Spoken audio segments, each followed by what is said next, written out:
Hi అండి, అందరికీ నమస్కారం. Welcome to my YouTube channel. ఇప్పుడే అందిన వార్త అండి. చంద్రబాబుకి ప్రమాదం, తీవ్ర టెన్షన్లో లోకేష్ బాబు. ఆ వివరాలైతే ఈ వీడియోలో ఉన్నాయి. వీడియో అయితే ఎక్కడే కానీ స్కిప్ చేయకుండా ఎండ్ వరకు చూడడం ద్వారా ఈ ఇన్ఫర్మేషన్ అనేది పూర్తిగా అర్థమవుతుంది. అలాగే వీడియో నచ్చినట్లయితే ఒక లైక్ చేయండి. ఇంకా సబ్స్క్రైబ్ చేసుకున్నట్లయితే మన ఛానల్ని సబ్స్క్రైబ్ చేసుకోవడం ద్వారా నేను చేసే అప్డేట్స్ ప్రతి ఒక్కటి కూడా మీ వరకు రీచ్ అవుతుంది. ఇక ఆలస్యం లేకుండా వివరాలకు వెళ్ళిపోదాం. చంద్రబాబు మళ్ళీ జైలు పాలవుతారా? ఆయన బెయిల్ రద్దు అవుతుందా? అందుకు నారా లోకేష్ మెయింటైన్ చేస్తున్నాడా రెడ్ బుక్? అదే కారణమవుతుందా అన్న వ్యూహాగానాలు షికారు కొడుతున్నాయి.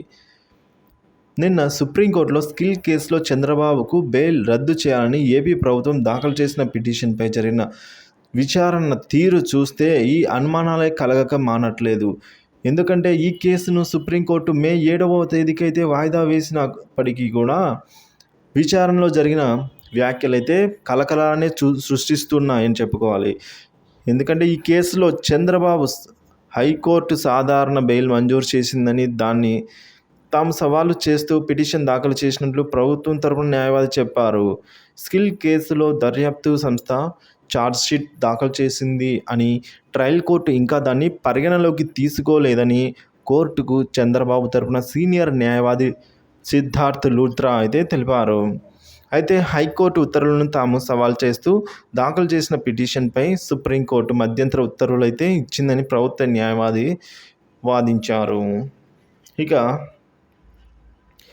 ఇది ఇలా ఉండగా మధ్యంతర ఉత్తర్వుల్లో నోటీసులు ఇస్తూ ర్యాలీలు, బహిరంగ సభల్లో హాజరు కావద్దన్న నిబంధనపై సడలింపు ఇచ్చారన్న ప్రభుత్వ న్యాయవాది దానికి అనుగుణంగా చంద్రబాబు ర్యాలీలో హాజరవుతున్నారని, అయితే ఆయన కొడుకు మాత్రం దర్యాప్తు అధికారులను బెదిరించేలా మాట్లాడుతున్నారని తెలిపారు.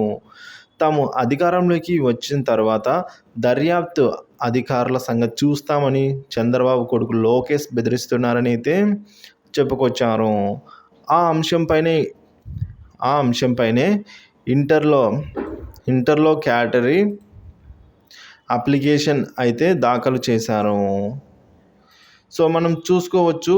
సో ఈ విధంగా బెదిరిస్తున్నారు అని చెప్పేసి దాఖలు చేసినట్లు కోర్టుకు తెలిపారు. సో కాబట్టి మనం చూసుకోవచ్చండి. మనం నారా లోకేష్ వచ్చేసి రెడ్ బుక్ మెయింటైన్ చేస్తున్న విషయం అందరికీ తెలిసిందే. ఆయన కూడా బహిరంగంగా అయితే చాలా ఇంటర్వ్యూలోనే ప్రకటించేశారు. ఈ విధంగా